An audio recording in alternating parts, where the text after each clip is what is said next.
আসসালামু আলাইকুম প্রিয় দর্শক, আজকে আমার এই যে কন্টেন্টটা এটা অনেকটা আমার ব্যক্তিগত কিছু বিষয় নিয়ে।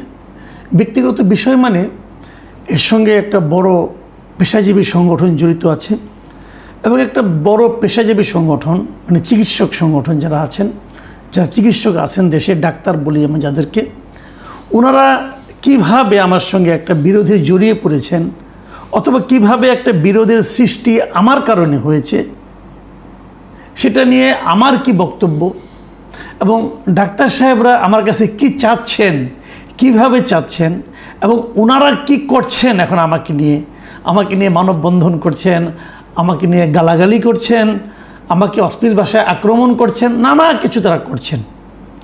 সেই বিষয়ে আমি আমার অবস্থানটা একটু ক্লিয়ার করতে চাই। আমি এতদিন এটা নিয়ে কথা বলিনি, আমার নিজের কন্টেন্টটাতে আমি কী বলবো। আমি দুটো জায়গায় কথা বলেছিলাম। একটা হলো আমার সঙ্গে ডক্টর আব্দুল নূর তুষার, আপনারা সবাই ওনাকে চিনেন। উনি একবার আমার সঙ্গে একটা ইন্টারভিউতে বসেছিলেন, সেখানে ওনার মাধ্যমে আমি কিছু জবাব দেওয়ার চেষ্টা করেছি। উনি ডাক্তার সমাজের প্রতিনিধি হিসাবে আমাকে কিছু প্রশ্ন করেছেন, আমি কিছু জবাব দিয়েছি এবং আমার কিছু প্রশ্ন ছিল, উনিও জবাব দিয়েছেন। আমি ভেবেছিলাম ঘটনাটা ওখানে শেষ হয়ে যাবে, কিন্তু ঘটনাটা এরই মধ্যে আরও অনেক বড় আকার ধারণ করেছে। ওনারা আমার বিরুদ্ধে মামলা করবেন বলে হুমকি দিয়েছেন, উকিল নোটিশ পাঠিয়েছেন। আমি উকিল নোটিশটা আজকেই পেয়েছি, আমি ওটা এখনও ভালোভাবে পড়তে পারিনি। আমি এই কন্টেন্টটা আজকে করব, উকিল নোটিশ পড়ে উকিল নোটিশের জবাব আমি আগামীকালকে দেওয়ার চেষ্টা করব। সে আলোচনায় পরে আসি।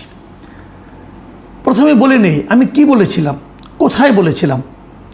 আমি চ্যানেল এস, একটা টেলিভিশন, বেসরকারি টেলিভিশন চ্যানেল, সেখানে একটা অনুষ্ঠানে কথা বলছিলাম। প্রসঙ্গক্রমে এসে গিয়েছিল আদ্দিন হাসপাতালের কথা, আদ্দিন হাসপাতালে কি হচ্ছে না হচ্ছে এগুলো নিয়ে। এবং এই প্রসঙ্গে কথা বলতে যেয়ে আমি ডাক্তার, আমরা সবাই ছোটোবেলায় কেমন এইম ইন লাইফ লিখতে যেয়ে কে হবে সবাই ডাক্তারের কথা লিখতেন যে আমরা ডাক্তার হতে চাই, কারণ ডাক্তার হলে পরে মানুষের সেবা করা যায়, গ্রামের মানুষের সেবা করা যায়, অসহায় মানুষের সেবা করা যায়। এগুলো যে আমরা লিখতাম, যারা ডাক্তার হয়েছেন পরে তারা সেই লেখাগুলোর কতটুকু নিজেদের জীবনে বাস্তবায়ন করেছেন এই কথা বলতে যেয়ে আমি কিছু কথা বলি। আমি হুবহু আপনাদেরকে বরং আরেকবার পড়ে শোনাই আমি কী বলেছিলাম। আমি বলেছিলাম, সরি ডাক্তাররা হয়তো শুনতেছেন এটা, আমি যদি কমনলি বলি ওনাদের মতো চামার দ্বিতীয় কোনো শ্রেণী আছে আমাদের দেশে, এই কথাটা আমি বলেছিলাম। এরপরে আমি আবার আরেকটা কথা বলেছিলাম যে ডাক্তাররা কখনো রুগীর দিকে তাকিয়ে ভাবে না যে এই রোগীর ভাত খাওয়ার টাকা নেই, সে 300 টাকার ওষুধ কিভাবে কিনবে। আমাদের এই ডাক্তাররা হলেন ওষুধ কোম্পানির ক্যানভাসার। আমি এই কথাটা বলেছিলাম। এটা আপনারা সোশ্যাল মিডিয়ায় পাবেন, চ্যানেল এসে গেলে ওদের ভিডিওতে পাবেন, মিলিয়ে নিয়েন কোনো ভুল ভ্রান্তি আছে কিনা। এই যে আমি শুরুতে একটা কথা বলেছিলাম, মানে যদি কমনলি বলি, এই কমনলি বলির অর্থটা কি এটা আমার মনে হয় অনেকে জানেন না, অথবা জেনেও এটাকে আপনি আড়ালে রেখেছেন। এই কথাটা কিন্তু কেউ লিখছে না, বলছে আমি নাকি সকল ডাক্তারকে গালাগালি করেছি। আমি শুরুতেই আব্দুল নূর তুষারের কাছে এটা বলেছিলাম। এরপর মঞ্জুল আলম পান্নার একটা চ্যানেল আছে মানচিত্র, সেখানে উনি আমাকে প্রশ্ন করেছিলেন, সেখানেও আমি বলেছিলাম যে এই পুরো আলোচনার মধ্যে আমি যা বলেছিলাম, যে কারণে বলেছিলাম, সেখানে একটা জায়গায় আমি একটা ভুল করেছি, আমি বলেছি, স্বীকার করেছি। সেগুলো চামার শব্দটা আমার ব্যবহার করা ঠিক হয়নি। মানুষের ভুল হয় ভাই, আমি তো মানুষ, তাই না? আমি মনে করি এটা আমার স্লিপ অফ টাং হয়ে গেছে, এই শব্দটা আমার ব্যবহার করা অনুচিত হয়েছে। আমি কিন্তু এখনও স্বীকার করছি, তখনও স্বীকার করেছি, কোনো তর্ক না করেই স্বীকার করেছি। ভুল আমার প্রচুর হয়, আপনাদেরও হয়, আপনাদের হয় না? আমারও ভুল হয়, আপনাদেরও ভুল হয়, এটা আমি স্বীকার করেছি। কিন্তু স্বীকার করার পরেও দেখছি ওনারা থামছেন না, ওনারা আরও অনেক কিছু করতে চান, আরও অনেক কিছু আমার কাছ থেকে চান। ঠিক আছে, আপনারা যদি সবাই মিলে চান আমি দেবো, কোনো সমস্যা নাই, যা চান তাই দেব, কি আর করা। আমি তো একা মানুষ, তাই না? আপনাদের অনেকগুলি সংগঠন, এরই মধ্যে আমি দেখলাম ডাক্তারদের কমপক্ষে 4-5টা সংগঠন আমার বিরুদ্ধে মাঠে নেমে গেছেন। কেউ ঘোষণা করেছেন তারা আমাকে চিকিৎসা করবেন না, কেউ এমনও বলেছেন চিকিৎসা করবেন যদি আমি তাদের পায়ে ধরে মাপ চাই। মোটামুটি অনেক কিছু, কে কী বলেছেন না বলেছেন সে আলোচনায় আমি যাব। আমি একটু আলোচনাগুলি করি। দেখুন, আমি কিন্তু স্বীকার করেছি আমার চামার বলাটা হয়তো ঠিক হয়নি, আমি অন্য কোনো প্রতিশব্দ ব্যবহার করতে পারতাম, কিন্তু আমি আবার এটাও বলি যে আমার বলার মাধ্যমে আমি আসলে যা বোঝাতে চেয়েছি, আমার অন্য প্রতিশব্দে কিন্তু সেই জিনিসটাই বুঝাইতাম। মানে আপনাদের প্রতি আমার যে মনোভাবটা, সেটা কিন্তু চেঞ্জ হয় নাই, সেটা আছে, সেটা এখনও আছে। হয়তো শব্দ প্রয়োগে আমার ভুল হয়েছে, সেই জন্য আমি অলরেডি বলেছি যেটা আমার ভুল হয়েছে, এই জন্য আমি দুঃখ প্রকাশ করেছি। আসেন দেখি আমাকে নিয়ে ওনারা কি বলছেন, একটু দেখি। প্রকাশ্য মানে মানে মিডিয়াতে ওনারা বলেছেন, ড্যাবের মহাসচিব ডক্টর জহিরুল ইসলাম শাকিল তিনি বলেছেন যে ওনার বক্তৃতায় বলেছেন যে আমি নাকি স্বৈরাচারের সময় স্বৈরাচারের দোসর হিসাবে বক্তব্য দিয়েছি। স্বৈরাচার মানে শেখ হাসিনা, শেখ হাসিনা সরকার যখন ছিল তখন আমি নাকি তার দোসর হিসেবে বক্তব্য দিয়েছি। আমি শাকিল সাহেবকে রিকোয়েস্ট করব, ভাই প্লিজ একটু সুনির্দিষ্টভাবে আমাকে এটা প্রমাণ দিন। স্বৈরাচারের দোসর হিসাবে আমি বক্তব্য দিয়েছি এই বাংলাদেশে, আপনি এটা বললেন, নিশ্চয়ই আপনার কাছে অনেক প্রমাণ আছে, আমি জানতে চাই। একই সঙ্গে আমি আপনাকে এখন চ্যালেঞ্জ করছি যে প্রকাশ্য মিডিয়াতে, বিভিন্ন টেলিভিশনের টক শোতে, আমার ইউটিউব চ্যানেলে এবং বিভিন্ন জায়গায় স্বৈরাচারী হাসিনারা বলে দেশে বসে আমি যে পরিমাণ যে কথা বলেছি, স্বৈরাচারের বিরুদ্ধে কথা বলেছি, ওই সরকারের বিরুদ্ধে কথা বলেছি, তার অর্ধেক পরিমাণ কথা অন্য কেউ বলেছে, আপনি সহ অন্য কেউ বলেছে।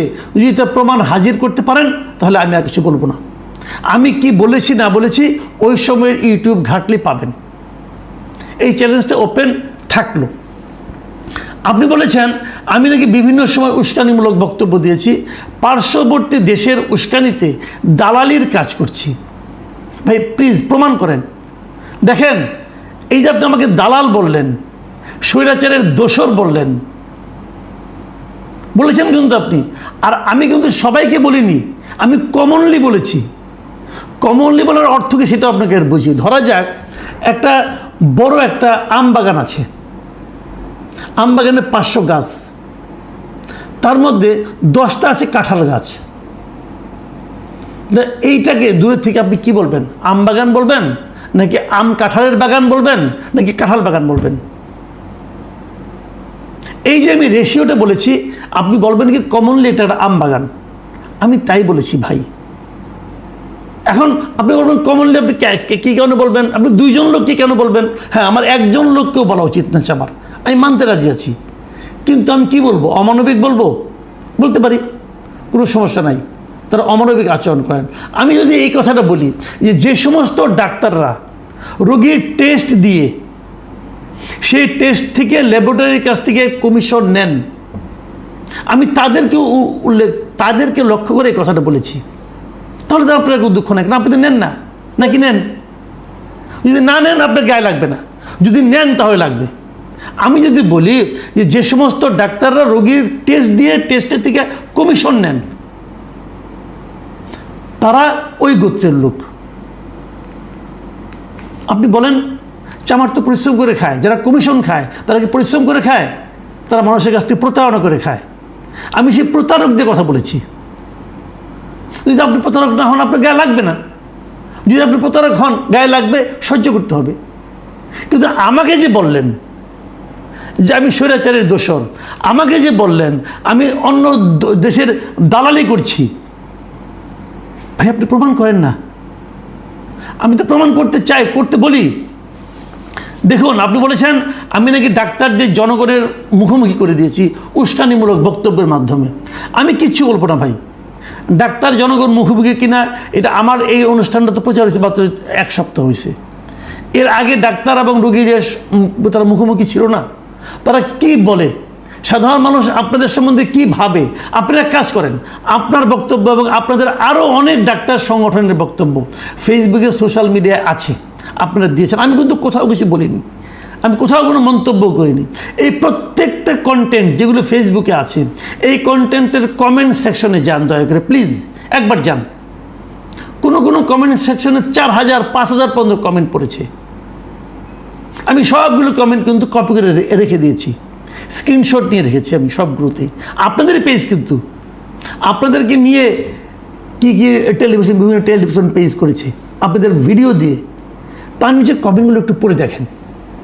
ওটা পড়লে আপনি বুঝতে পারবেন যে আমি কি ডাক্তারদের মুখোমুখি সাধারণ মানুষকে দাঁড় করিয়ে দিয়েছি, নাকি সাধারণ মানুষ আগেই দাঁড়িয়েছিল, তাদের চিন্তার, তাদের ভাবনা, আপনাদের সম্পর্কে তাদের মনোভাব, তার প্রতিফলন কেবল আমার কথার মাধ্যমে উঠে এসেছে।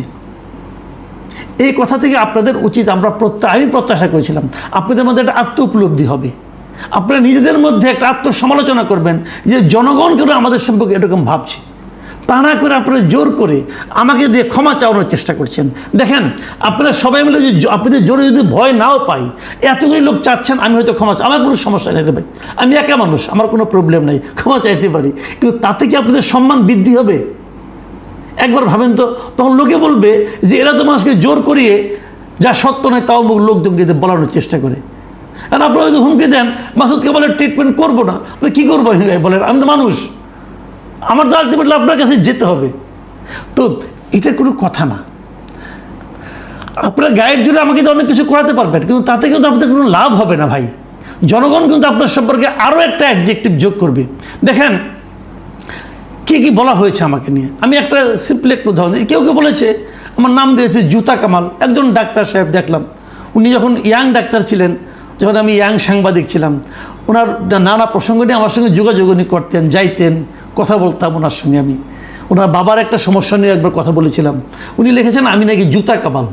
ঠিক আছে, জুতা কামাল, কী করবো।